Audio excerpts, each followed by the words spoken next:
Jumat Agung libur. Saya bahkan berkata pada waktu hari kenaikan Yesus ke surga, ya Anda masih ingat, itu juga libur. Ya, dan teman lain membalas, pada waktu hari Pentakosta Amerika juga libur kok.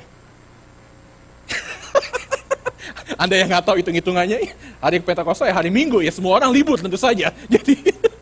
Jadi di Indonesia Jumat Agung dan hari kenaikan libur, di Amerika ya pada waktu hari turunnya Roh Kudus, Pentakosta libur, jelas hari Minggu semua orang juga libur. Tetapi ini hari ketika Yesus naik ke surga dan kemudian para murid mereka kemudian kembali ke Yerusalem. Nah, saya ingin memberikan kepada Anda ketika kita ingin berbicara mengenai satu kata yang di dalam bahasa Inggris dua kata, tetapi terjemahannya agak cukup ribet di dalam bahasa Indonesia. Itu one accord. Betul, kalau Anda pakai bahasa terjemahan Alkitab bahasa Inggris, one accord. Tetapi kita dikatakan di situ dengan sehati, bertekun dengan sehati dalam doa bersama-sama. Sehati sepikir terjemahannya, sehati sepikir. Itu sebabnya saya berdoa dan saya merasa bahwa judul yang baik untuk khotbah kita pada malam hari ini adalah satu hati, satu pikir untuk menjangkau dunia ini. Atau one heart, one mind for one world, kira-kira seperti itu. Dan saya ingin mengajak kita semua, saya tidak tahu ada berapa banyak kita, 30, 40 plus nanti Anda yang akan menyaksikan melalui rekaman ini.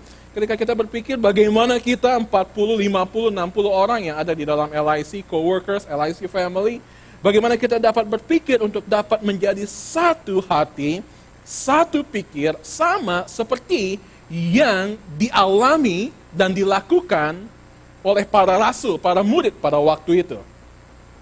Saya ingin mengajak kepada kita untuk melihat bagaimana, pertanyaannya, bagaimana kita dapat menjadi sehati dan sepikir. Bagaimana kita dapat menjadi satu hati dan satu pikir. Saya ingin mengajak kita semua untuk melihat apa yang terjadi pada para rasul pada waktu itu, 2000 tahun yang lalu, untuk mendorong kita melihat tiga hal ini, dan kemudian melihat apakah kita sudah melakukannya, bukan apakah kita harus, apakah kita sudah melakukannya, dan bagaimana kita dapat melakukannya dengan lebih baik lagi. Tiga hal yang dapat Anda lihat di dalam pelajaran ini, bagaimana kita dapat menjadi satu hati. Yang pertama, kita dapat menjadi satu hati ketika kita menyadari bahwa kita harus mentaati perintah yang sama.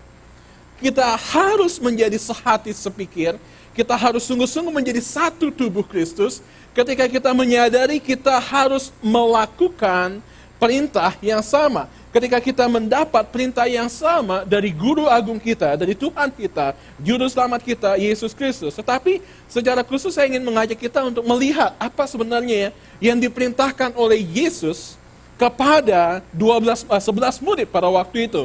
Kita kembali ke ayat yang keempat di dalam pasal 1 ini.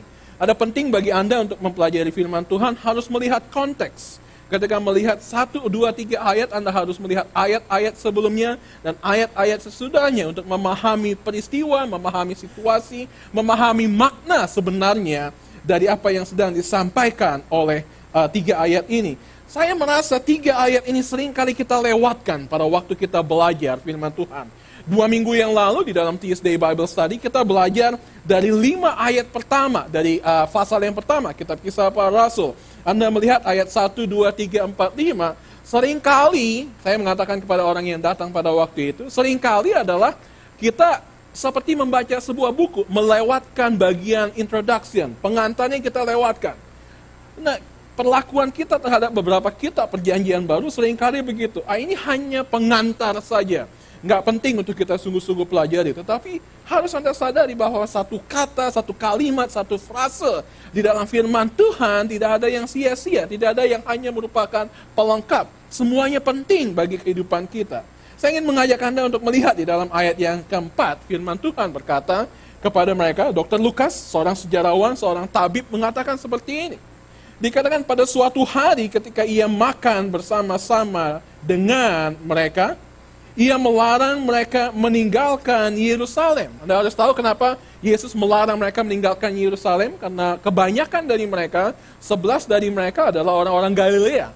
Logikanya setelah mereka lihat Yesus naik ke surga, walaupun mereka tadi tidak tahu bahwa Yesus akan naik ke surga, Mereka akan kembali ke Galilea. Itu sebabnya Yesus merasa penting sekali untuk mengatakan kepada mereka, kalian harus tetap tinggal di Yerusalem. Dikatakan ia melarang mereka meninggalkan Yerusalem dan menyuruh mereka tinggal di situ menantikan janji Bapa. Saya ingin mengajak Anda untuk melihat bahwa ada perintah lagi yang diberikan oleh Yesus. Anda melihat beberapa waktu sebelumnya, Matius 28 ayat 19 sampai 20, Anda harus tahu bahwa peristiwa itu terjadi sebelum peristiwa kenaikan ini. Jadi Matius 28 Great Commission itu bukan diberikan seperti ketika kita mengerti pada waktu Yesus mau naik ke surga. Tidak. Itu diberikan pada peristiwa yang lain. Ada perintah yang Yesus berikan pada waktu itu. Pergi jadikanlah semua bangsa muridku. Lalu kemudian ada perintah lagi yang Yesus berikan kepada mereka untuk tetap tinggal di Yerusalem.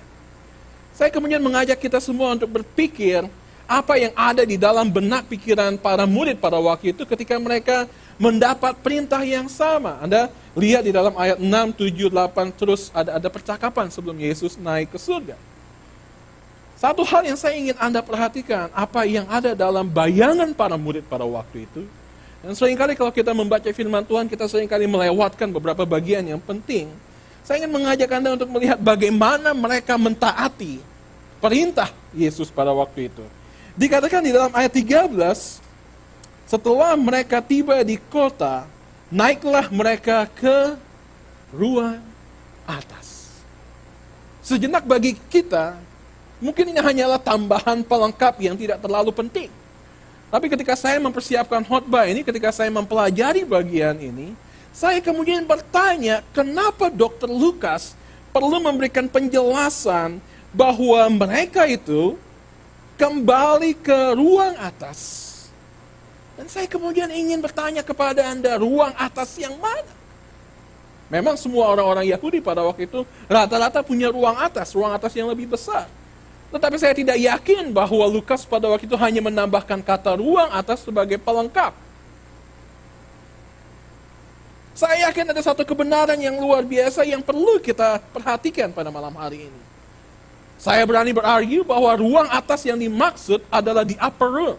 Ruang atas yang dipakai oleh Yesus dan para murid pada waktu itu mengadakan perjamuan terakhir.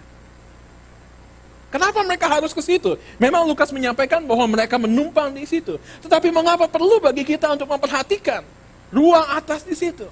Saya merenung, saya berdoa, dan saya mempelajari, dan saya yakin para murid pada waktu mereka kembali, pada waktu mereka tahu perintah Yesus, kembali ke Yerusalem, saya yakin yang dimaksudkan oleh Yesus bukan sekedar kembali ke Yerusalem dan tinggal di mana saja, tetapi kembali ke ruang atas. Apa yang penting dari ruang atas di situ? Ada hal yang luar biasa dari ruang atas. Apa yang terjadi di ruang atas beberapa minggu sebelumnya? Ketika Yesus bersama dengan 12 murid pada waktu itu, ketika Yesus, Anda dapat melihat kronologisnya hampir seperti kronologis mulai dari pasal ke-13 kitab Yohanes sampai dengan pasal yang ke-18. Anda dapat lihat bagaimana dia memberikan pengajaran-pengajaran yang penting di ruang atas tempat mereka berkumpul. Dan saya sangat yakin pada waktu mereka kembali ke ruang atas itu, para murid entah 11, entah ditambah dengan yang lain, kita tidak tahu pasti, tetapi pada waktu Pentakosta ada 120 orang yang berkumpul di ruang atas pada waktu itu. Tetapi saya sangat yakin ketika mereka masuk ke dalam ruang atas itu, mereka mulai berkata satu dengan yang lain. Masih ingatkah Anda? Petrus, masih ingatkah ketika di dalam ruangan ini Yesus membasuh kaki kita? Masih ingatkah bagaimana Yesus mengajar, bukan sekedar memberikan teladan, tapi mengajar bagaimana kita harus saling melayani. Dan mungkin murid yang lain menambahkan, ya, masih ingatkah bahwa dia berbicara mengenai dimension istana di dalam Yohanes pasal 14. Dan yang lain mungkin menambahkan, dan yang lain mengingatkan, masih ingatkah ketika Yesus berbicara mengenai pokok anggur yang benar? Dan yang lain menambahkan, masih ingatkah kalian bagaimana dia begitu mendoakan kita di dalam Yohanes pasal yang ke-17? Anda lihat kronologis doa dari Yesus. Dan mereka saling mengingatkan, mereka mulai saling mendorong, mereka saling mengajar dengan apa yang mereka dengar dari Yesus pada waktu itu. Dan saya sangat yakin ketika firman Tuhan Tuhan berkata, mereka bertekun satu hati, satu pikiran. Yang mereka lakukan pada waktu itu di ruang atas adalah mengingat kembali semua